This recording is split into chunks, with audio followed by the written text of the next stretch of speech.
Hello friends, good news. Whatever नोंथांमोन लाफिन केसबो गासैखौबो गिबियावनो बरनायना लाग्रोनाय जाबाय लोगोफोर दा बेवहाय जोंहा गोदान साख्रिनि भेकेन्सिखौनो फैदों BSF बर्डार सिकिउरिटि फोर्सनिफ्राय दा भेकेन्सिया जोंहा टटेल दं बेवहाय 391 ता भेकेन्सि दं दै लोगोफोर दा बेवहाय स्पर्ट्स पार्सनफोरनि थाखाय जागोन बे लोगोफोर जेनेरेल डिउटि कनस्टेबलआवहाय नोंथांमोना मावनो मोनगोन लोगोफोर BSF नि आन्डारावनो दा जोङो बारा गोबाव खालामा लोगोफोर दा भिडिअखौ जागायनायनि सिगां नोंथांमोना भिडिअखौ स्किप खालामजासिनो लांबाय था आरो बेजों लोगोसे नोंथांमोना सोरबा सोलोंनो गोनां फैदोंब्ला आरो दासिमबो चेनेलखौ साबस्क्राइब खालामना लाग्रोलायजोबाखैब्ला नोंथांमोना चेनेलखौ साबस्क्राइब खालामनानै लाग्रोलायजोबानो जाबाय आंनिफ्राय नोंथांमोननिसिम गिबियावनो गुरै खावलायनाय थाग्रोबाय लोगोफोर स' दा लोगोफोर जोङो बेवहाय भेकेन्सिखौ नायगोन लोगोफोर टटेल जोंहा बेयाव 391 भेकेन्सि दङ अफिसियेल नटिसखौ नायगोन जोङो बेवहाय मा एलिजिबिलिटि क्राइटेरिया एडुकेसनेल क्वालिफिकेसन नांगौ जों बेखौ नायग्रोना लानो गिबियावनो लोगोफोर दा बे नटिसआ नै 16 थारिख आगस्ट मासावहाय बे ओंखारदोंमोन आरो अनलाइननिफ्रायबो आगस्ट मासनि 16 थारिखनिफ्रायनो स्टार्टिं जादोंमोन बेनिफ्राय लास्ट डेटआ जाहैबाय नै 4 थारिख नभेम्बरावहाय जोबगोन दा बेवहाय गोबां भेकेन्सि दं बेवहाय नै लोगोफोर आर्सारि एथलेटिक्स बेनिफ्राय basketball badminton boxing cycling diving equestrian fencing football gymnastics बेबायदि दङ लोगोफोर नै नोंथांमोना बेखौहाय नायलांनो हागोन PDF फाइलखौ डाउनलड खालामनानै आरो नङाबा स्क्रिनशट खालामनानै लाखिबानो जाबाय नायदो हेन्डबल हकि काबादि जुदु केरेट स्पिक टाक्र सुइमिं बेबायदि दंजोबो दै लोगोफोरनो भेकेन्सिफ्रा शुटिं दं टेबल टेनिसनि दं टाइकान्ड'नि दं भलिबल वाटार पल' वेटलिफ्टिं रेसलिं बेनिफ्राय जोंहा वाटार स्पर्ट्स उसु योगा बेबायदि दं टटेल भेकेन्सिया बेवहाय 391 दै लोगोफोर मेल फिमेल बेवहाय डिपार्टमेन्टखौहाय बोखावनानै होगारदों राननानै दा नोंथांमोना बेखौहाय नायबानो जाबाय दा पे स्केलखौ नोंथांमोना नायबानो जाबाय नै कनस्टेबल जेनेरेल डिउटि आन्डार स्पर्ट्स पार्सन होनदों बेवहाय 21,700 पार मान्थ स्टार्टिं जानानै सेलारियाहाय 61,100 सिम जाहैगोन दै लोगोफोर नोंथांमोननि सेलारिया दा जोबोद मोजां सेलारि नोंथांमोना जायफ्रा एडुकेसनेल क्वालिफिकेसन गोरोबनाय नोंथांमोना एप्लाइ खालामबानो जाबाय दा नोंथांमोननि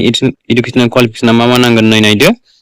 बेवहाय 18 इयार्सआ जाथारनांगोन ओमफ्राय 23 इयार्ससिमल' हागोन जोंहा STP फोराहाय 5 इयार्स प्लास बारा थायो नालाय लोगोफोर मोनो नालाय दा नोंथांमोनाहाय 28 इयार्ससिम एप्लाइ खालामनो हागोन दै लोगोफोर दानिया नोंथांमोना जायखिजाया मेट्रिक पास जाबानो जागोन क्लास 10 पास जाबानो बेनिफ्राय स्पर्ट्सनि माखासे नोंथांमोना सार्टिफिकेट थानाय जानांगोन स्पर्ट्सनिफ्राय क्वालिफाइड गोनां जानांगोन दै लोगोफोर बेवहाय ओंखारदों दा नोंथांमोना बेवहाय नेशनेल इन्टारनेशनेल स्पर्ट्सनि माखासे सार्टिफिकेटफोर गोनांब्लानो नोंथांमोना एलिजिबल जागोन दै लोगोफोर बेखौहाय एप्लाइ खालामनो थाखाय दा नोंथांमोननि बेवहाय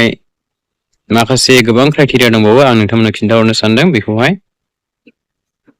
दा बेनिफ्राय लोगोफोर नोंथांमोननो मार्क्सखौहाय मा रोखोम होनाय जागोन जाहैबाय नोंथांमोननि बे सार्टिफिकेटनि सायाव नायनानै बिथांमोनाहाय मार्क्सखौहाय होगोन जाहैबाय बेजों लोगोसेनो बेवहाय नोंथांमोननि हाइटआ जानांगोन 170 सेन्टिमिटार बेनिफ्राय फेमेलफोरनिया 157 दै लोगोफोर बेखौ गोसोआव लाखिबानो जाबाय